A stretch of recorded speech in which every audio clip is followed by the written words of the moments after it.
কি বলেন? তাইলে মহিলা মালিক কেমনে হইলো?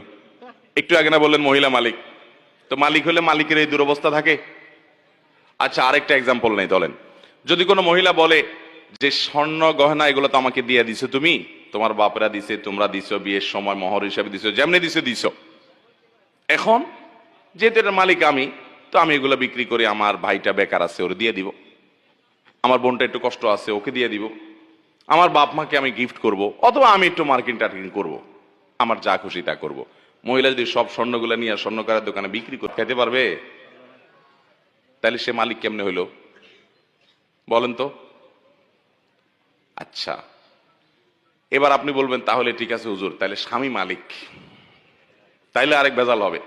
স্বামী যদি মালিক হয়, তাহলে স্ত্রীকে যে মহারণা দিছে, এ মহারণা যদি তার মালিকানাই থাকে, মহারণা আদায় হয়েছে? বুঝেন নাই কথা?